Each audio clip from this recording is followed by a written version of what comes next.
Hey, what's up? It's Jim, and today I'm going to talk about The Matrix Resurrections. This is obviously going to be a spoiler review. I find it hard in this case with this movie to really go into it and to really be able to talk about it without, I guess, spoiling it, or at least how I want to talk about it, so I'm sorry.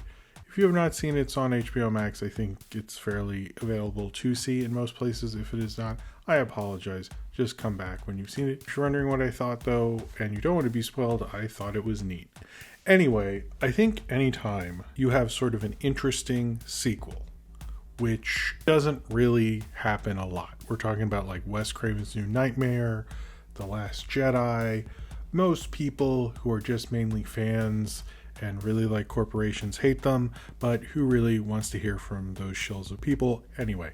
So people kind of freak out about these things, and I totally get why you do, because it's sort of a reaction to most sequels and reboots and stuff are not really like interesting. They might be fun, they might be like what the franchise needed, but they're not like a film you can go like, wait, what? I didn't expect like this meta nonsense commentary deconstruction thing going on in my franchise movie that didn't have this before.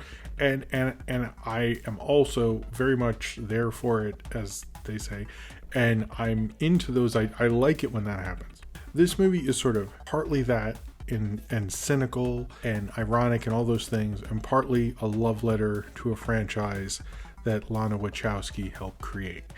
And I find this to be a really interesting film because it is unlike The Last Jedi and unlike New Nightmare, which I think this is sort of similar to New Nightmare in certain ways. This is more of a creator wrestling with how she feels about both making this movie and how she also loves these characters in this franchise and where it would be at this point, which is interesting because it is sort of evaluating it in two different directions. I'm not saying this film totally works. I think it loses its steam after a certain point, and it also shows you what people never liked about this as a franchise. They might think the first movie is very well liked and people still like it and talk about it and how amazing it was and everything like that. And then the sequels, which I did actually rewatch, or in Resolutions Kate's watch finally, and they're not really good. I know there's people who said you have to watch the Matrix trilogy. You don't. They're not great at all. There was a lot of stuff I got in this film that I wouldn't have gotten had I not watched those. I do think, Lana Wachowski spent a large part of her life or many years of her life working on these films, and clearly she likes these characters. She likes Neo and Trinity. She even wrote a thing about how her parents had both died, a close friend had died, all within a close proximity to one another, and she began missing kind of her friends who were those characters. And you can get that, but you can also get, as an artist, she was like, this is pretty lame that I'm doing this. which is I actually kind of like that a lot, the honesty in this as a creator, because I think a lot of people would maybe later say in an interview, I did think it was kind of weak or whatever, but this is all reflected on the screen. And it's a film that, I would say as a director, Lana Wachowski understands what subtext is.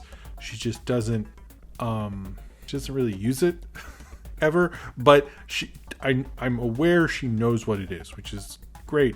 Other than the subtext of the queer narratives and stuff like that. I would say most of what it's saying about nostalgia and having to make a Matrix movie in general is right there. And I like how she does it. It's the only movie that doesn't use subtext, but also clearly is influenced by Godard happening at the same time, and not the Godards people see Breathless and Alphaville. I mean the weird video essay things that we don't really talk about. Even normal art house people don't see those kind of Godards. So I got that for everyone was saying 8.5. I'm not, yeah, but when they're playing the Matrix on the screen behind Keanu Reeves, I was like, no, we're going into to they were in the art houses in the 80s and the 70s. They were seeing weird shit, you can tell. What this film is Neo, or Mr. Anderson, is in what looks like our real world, But we know from our previous thing that people are jumping into the Matrix while they're showing a scene, which was recently in Space Jam 2, which was interesting. They don't reference Space Jam 2, which I'm disappointed by. But although this film does share similarities to Space Jam 2, but it has like very similar to the first scene of the first Matrix going over that. But then we see Neo, who is working at a games company. He's been working there forever. He was once a really cool big video game designer who made this game called The Matrix, and he's being asked to make a follow-up to The Matrix, which they actually do call, I think they call it The Matrix 4. They literally call it in these meetings on how they want to develop this thing and everything like that. It's funny, people are like, oh, it's a big fuck you to Warner Brothers, but I've always told Warner Brothers like is pretty low key on the notes and gives a lot of directors a lot of control and stuff like that. So there's a good chance these meetings didn't happen. I don't really know. Maybe they did. Maybe they had like whole pitches on like how much money they could all make and stuff, and they used ideas from that. I really don't know. Everyone's like, this is a fuck you to Warner Brothers. Everything I've heard about directors working with Warner Brothers is opposed to what this movie talks about the development in, but regardless, I don't know. I wasn't there, but it food for thought, I guess. However, they have this whole development meeting. Christina Ricci's there for a second, which is funny. They go through like they want to go back to the Matrix. He doesn't, because so much of it is ripped from his life. He sees Carrie-Anne Moss, or Trinity, and he wants to talk to her because there's a woman in his game sort of that looks like her. He's a therapist played by Neil Patrick Harris, and his, I guess, business partner or boss or whatever, is played by Jonathan Groff, who is Agent Smith and all that. But then he gets ripped out of the Matrix. And this part I think is interesting because it's all dealing with like nostalgia and how people want to go back. And they keep talking about a game. And despite the fact that there is a game called Enter the Matrix, and there is the Matrix Online and lots of Matrix actual video games that would be dated and look like they're from when the original Matrix come out, they never show any games. They keep referring it to as a game. They just show scenes from the first Matrix and some of the others, but mainly the first Matrix. And it's interesting that they keep referring to it as a game while never showing you anything that would be a game. That's what they do. But then the film changes from being this cynical thing when he meets up with the people who are now running a ship who live in the world outside of the Matrix, and he finds out there is a new Matrix that everyone's in, a new alternate dimension, a new program to kind of mask the world, mask all the humans who are basically just batteries or an energy source for all the robots. And he goes back to what is Zion or Io or whatever and finds that world, has to get Trinity back somehow, and kind of finds all this stuff out.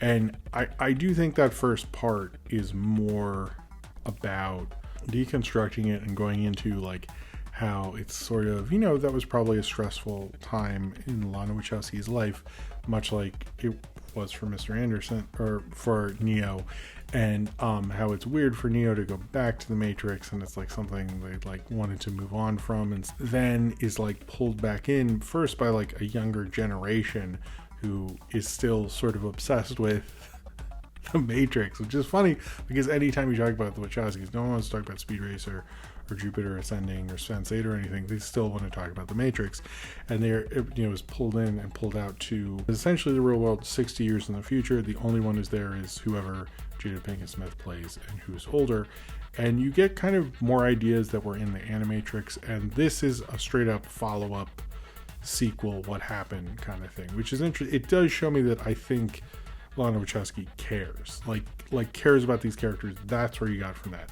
The cynical, like, let's like have us actually making the Matrix 4 in the Matrix 4 is at the beginning, but then it becomes like, we've seen the other three films, it fits more into it, but it almost feels like a reimagining kind of that world, because the Zion world never worked in the sequels at all. I don't think there was ever a time in the sequels, like in the third one, like it just doesn't work, that big battle, because you're sitting there and you're like, who are all these people? I don't have enough of a connection to spend this much time with them, where Neo and Trinity are off somewhere else. The connection wasn't there, so the story just like doesn't work.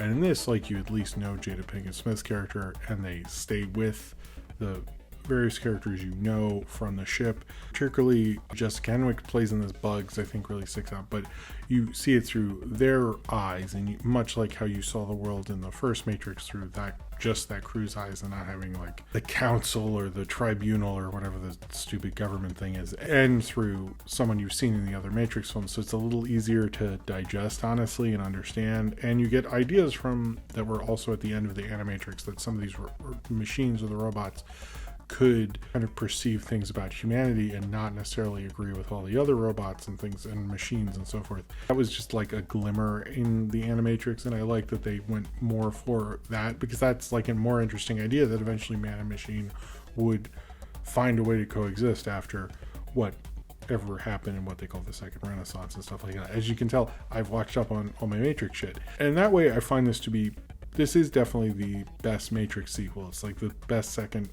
best Matrix movie. That's kind of how these reboots go, honestly. It's like the Halloween 2019, when was that? Whenever the Halloween movie, you get that a lot, where it's like, we're gonna put all our money behind it and make like the best sequel we could possibly make. It's like, okay, The Force Awakens was like, maybe that is a little better, I don't know, than Return of the Jedi or something. Like you got this as far as you possibly could with all the talent you could. And in a lot of those cases, I go, well, what was really the point? Like, do I really care that much? And in this, it's like, at least it was interesting. And I think the interesting idea of this and the original ideas of this are seductive to make you think it's a better movie. But I think when you get into what is really like the follow-up to Matrix Revolutions, it kind of loses the plot, because I think I can sort of understand the concept of like rebooting something, but like, I don't want a sequel to Matrix Revolutions. And even though it is like a much more thought out one, and one thing I thought about when I was watching the Matrix sequels was, I like the Wachowskis a lot as filmmakers. I actually usually see their films fairly early, because I find them, one, they're amazing to watch on the big screen. They're always interesting, even if they don't work, even if I don't like them, they're interesting to watch. And when I was watching the sequels, I was like, these aren't the Wachowskis I love, actually. When I was thinking, like, wouldn't it have been better if they had gotten to like make Speed Racer and all these other things, and then made the Matrix sequels later? I love what they learned from making the Matrix sequels, and were able to put that into other films and make these weirder kind of movies. So as Lana Wachowski has, Lily Wachowski chose not to do this and is working on a Showtime show and didn't really want to come back, and that's fine if she didn't.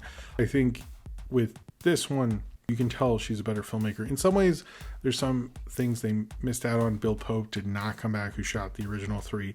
The fights aren't as good, which is disappointing, because that is something, at least the first 2 were really good. I don't think the third one was.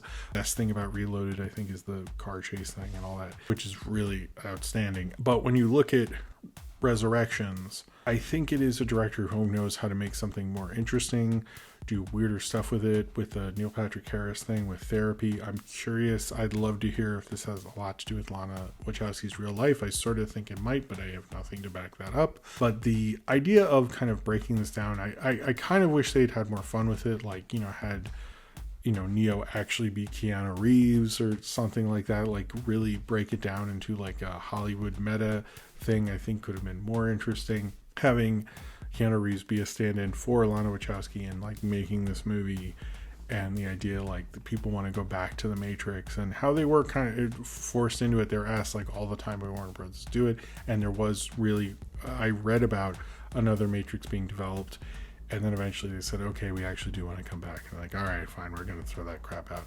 But what they made is like this weird, strange, odd movie, and I think the first Matrix is weirder and strange in a sort of more mainstreamy kind of digestible way, and has lots of guns and stuff.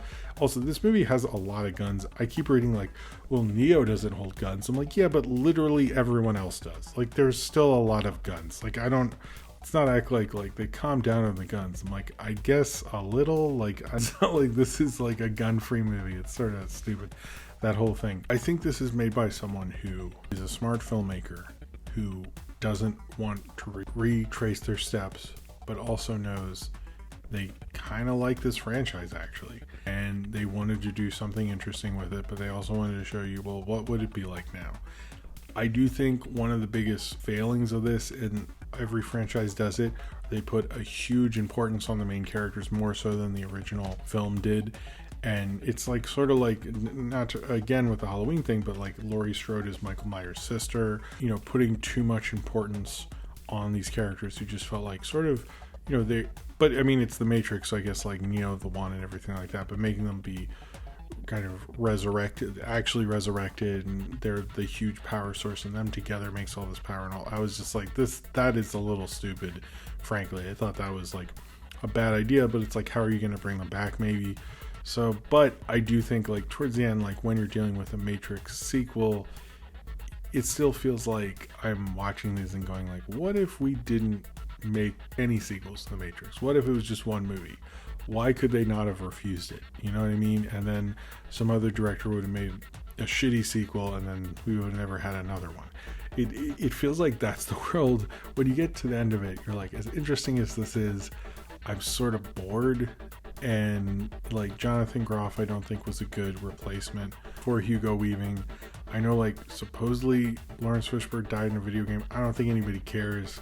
Like, I'm sure there'd be one Twitter thing about the Matrix game. I've never read anything about the Matrix games. I don't think anyone cares. I do feel like the exhaustive, ridiculous amount of information they had about the Matrix like killed this the way the sequels did. Because as cool as you like it at the beginning, and as interesting as it is at the beginning, by the end where you get into the Neil Patrick Harris stuff and you get into, you know, them trying to follow it up and explain things and stuff, it just doesn't really, it falls apart. I will say this is much better. They understand how to tell a story. Or Lana Wachowski, I keep saying they, like Lily Wachowski helped or something.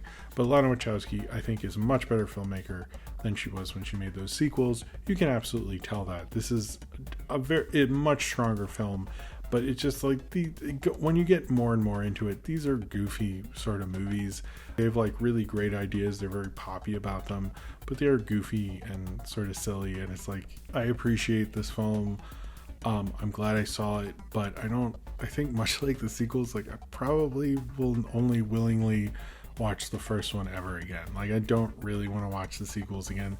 This is not Wes Craven's New Nightmare, which I have returned to. I don't really even like that movie all that much, but I have returned to that, or like The Last Jedi. Like those are interesting sequels that I return to and enjoy. This is like, I enjoyed the beginning. I think Keanu Reeves does a pretty good job. I like the idea of deconstructing, coming back to this, but I think it like deconstructs itself to the point where Lana Wachowski was like, yeah, but I do like making all this bullshit nonsense. But it just, when I was there, this just feels like, you know, I don't care about the Jada Pinkett Smith years of The Matrix. I like her actually, but it feels like a part that like everyone sort of tuned out on.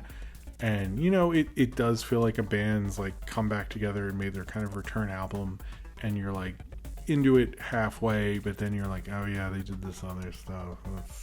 That's the stuff that I never was really into, and it does feel like that after a certain point. If you only listen to one side of the record, this would be a really cool movie, but unfortunately, there's more to it. They do expand on, like they actually give Trinity and Neo sort of a connection. They were just sort of like these destined lovers, and they didn't really like use they had sex and stuff, but there really wasn't this connection there as a couple, which I always thought like sort of sucked when I was watching this. I was like, why did they not expand on this? Like they didn't really build it as characters.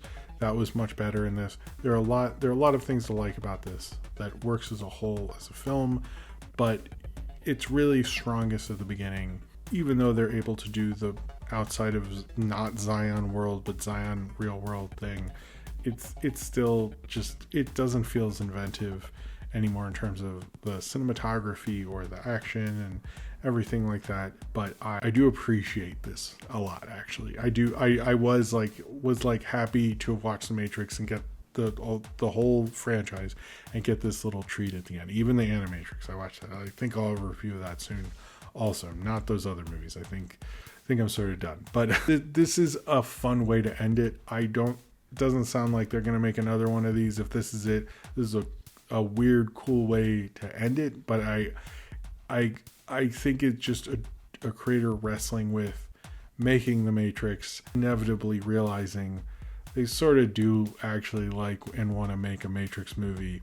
But I think, even if they like it, doesn't mean I think we needed it or I even wanted that as a viewer, but we sort of got what they were ready to bring us as a creator, and I appreciate Lana Wachowski's clarity in her vision to do that, and that is one of the more interesting rides a director will take you on this year.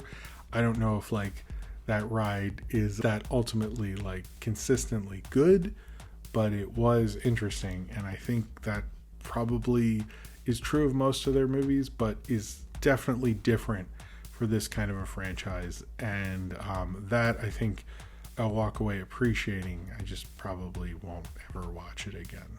So if you have seen The Matrix Resurrections and you would like to talk about it, then comment below in the comments and subscribe if you would like to.